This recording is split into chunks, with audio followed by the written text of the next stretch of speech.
Are you tired of all that's happening? Do you feel just about done with the whole lot of it? If it's any comfort, I know I do. Whatever we're being sold now, forever war, fear of pandemic, net zero and all that lunacy demands, I don't want it. I don't want any of it. And so I ask again a question I will keep asking. Who are we? What is our species all about? What is our so-called Western civilization supposed to be? It seems to me the only point of our civilization now is money, the creation and pursuit of money, and that the best way to make money is to make war. To make war and care not a jot which side wins. Indeed, to care not a jot whether any side wins, as long as the consequence of every war is another war. We were told long ago that the love of money is the root of all evil, also that whoever saves one life saves the world entire. The budget for the US Pentagon is predicted sometime very soon to reach $1 trillion a year. The US economy, still the biggest in the world, depends on war, depends upon the sale of weapons of war. That means the US government depends on war too, war somewhere or everywhere, just to balance the books, or at least to sell the fantasy that those books could ever balance. It's demonstrably the case that US arms manufacturers sell their wares to anyone able to pay, regardless of how they're to be used, regardless of whether civilians are the targets. A 2022 report for the Quincy Institute revealed that of the 46 active wars in the world that year, 34 involved one or more parties armed by the United States. Sometimes the US arms companies were arming both sides.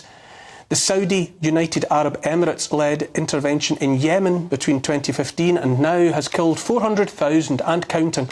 The war in Ukraine has earned hundreds of billions for weapons manufacturers and killed 500,000 more. Overlooked and sidelined by more recent events, that war is still going on, still making money. But war in the Ukraine is yesterday's news compared to the latest war in the Middle East. Are we happy with this kind of thing? As the 21st century grinds forwards, is this and more of this all we must look forward to? Or does something have to give? For all the empty talk of progress, inclusivity, tolerance, diversity and the rest, are we happy that war and endless death are the prerequisites for economic growth? The bewildering fog of information out there, narratives ruthlessly and relentlessly pushed by governments invested of economic necessity in forever war is, I suppose, making it increasingly tempting, born of disillusionment and exhaustion, simply to pick a side and cheer on the destruction of the other. It's certainly simpler that way, undemanding of conscience. I say it's at least true to say that talking about peace, far less advocating peace, is the most controversial stance to adopt. I was raised and educated to believe genocide is wrong, antithetical to what it means to be human and alive, and that saying as much out loud ought not to be controversial. Decades ago we were sold a war on terror. Another question we might ask in that regard is, how do you make fewer terrorists, the agents of terror, instead of more terrorists? Both sides in the war between Israel and Hamas have one thing in common, belief that each must keep killing the other until the other is gone. Is that where we are now? Pick a side and kill the other until the other is wiped from the earth? That doesn't seem progressive to me. As well as the line about the love of money being the root of all evil, we were told long ago that the first casualty of war is truth. We don't seem to be remembering that either. Perhaps the other war we ought to be paying attention to is the information war, the war to determine who controls the creation and delivery of information. If exhaustion, spiritual as well as physical, tempts you simply to pick a side, to see every issue as black or white with no grey in between, then might the same fatigue blind us to how much and how often we are lied to? We know we were lied to about the pandemic, the justifications for the official response, lockdown and all but mandated jabs. We know we were lied to about the war in Ukraine.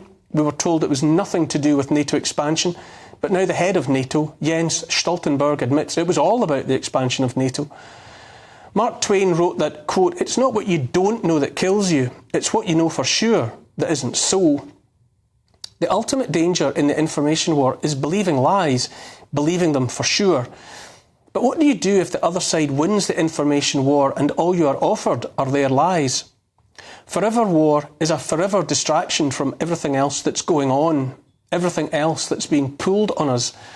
Out there in the fog, overlooked and sidelined by the mainstream, but still, for the meantime, at least resolutely scrutinised by online media, is the World Health Organization Pandemic Treaty and the proposed amendments thereof.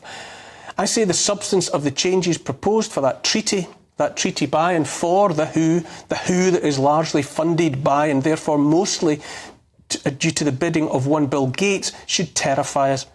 Tedros Ghebreyesus, Director General of the WHO, recently said fears raised online about the treaty and its implications for the sovereignty of nation states are fake news, misinformation and conspiracy theory. He says claims that national sovereignty is under threat, that the WHO will have power to impose lockdowns and mandates and the rest are unfounded. I say those are lies.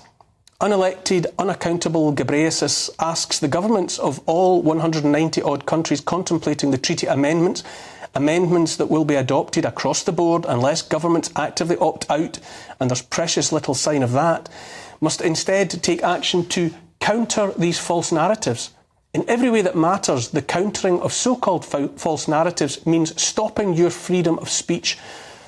Ghebreyesus says all that, despite the draft of the new document released earlier this year, which makes plain the WHO wants to remove from the treaty the concept of non-binding, making the treaty binding for all, and to have nation states accept it will be up to the WHO to decide when anything poses a threat to world health and to act accordingly. The draft describes the threat posed by an infodemic.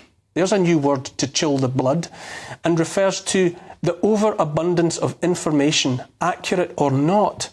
Read that again, accurate or not, implying that the WHO would expect governments to root out and remove even that information which is true if its presence in the public domain might lead individuals to behaving in ways the WHO does not like for whatever reason. In this objective, the WHO has the support of tech giants like Google, standing ready with what they describe as inoculations against wrongthink. Even if what you read or hear is true, even if what you say to others is true, if it results or may result in you or anyone else behaving in a way the WHO does not like, then that truth would have to be stifled. The WHO desires and is working towards having, in the event of what they and they alone declare as a health emergency, even the potential to become a health emergency, control of where food is grown, where clothes are made, all of it in the name of pandemic prevention, avoidance of climate change. Anything might be declared a pandemic risk, empowering the WHO to redistribute resources.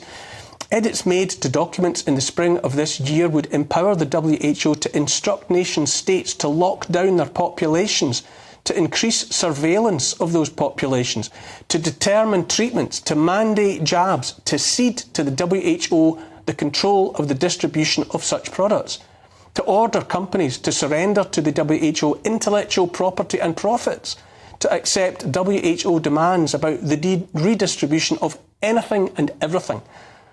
Let's remember, above all, that the WHO were disastrous in the face of the last pandemic. Who in their right mind would even contemplate giving them more influence next time around? Covering all that this week, online media channel Redacted reminded us of the words of US President Herbert Hoover, warning that, quote, every collectivist revolution rides in on the Trojan horse of emergency. It was the tactic of Lenin, Hitler and Mussolini. In the collectivist sweep over a dozen minor countries of Europe, it was the cry of men striving to get on horseback, and emergency became the justification of the subsequent steps. This technique of creating emergency is the greatest achievement that demagoguery attains. Next month, the UK's King Charles heads to Dubai and COP28. We don't know what he'll say there, but he's an outspoken supporter of centralised power and believes in net zero. If, as constitutional monarch, he approves any surrender of national sovereignty which, under the terms of his coronation oath, he has sworn to defend, then he makes himself redundant in every meaningful way. It's precisely in this time of exhaustion and of disillusionment that we must defend our right to information, the right to determine for ourselves what information we trust. When did words like misinformation, disinformation and malinformation become part of how we are lectured to by those claiming power over our lives? By their avoidance of debate, by their desertion of the debating chamber that's the House of Commons, our elected representatives have abdicated their sworn responsibility to speak freely on our behalf and to listen respectfully to the free speech of others. We are in dreadful danger now, not just of the consequences of wars waged in our name, but of the loss even of our right to talk about such things. I see we are lied to about one thing after another, from the justification for war to the reality of our economy, from the suicide note that is commitment to net zero, to the threat posed to our right to spend our own money without the permission of the state. Instead of the free trade of ideas and truth, all we are promised is ever more censorship. In The Great Taking, David Rogers Webb wrote, "There are monsters under the stairs eating people alive, but you don't want to look under the stairs because you want to keep using the stairs." Here's the thing, are we so beaten down that we will meekly accept more lies rather than ask questions? If we don't demand truthful answers, then I ask again, who are we?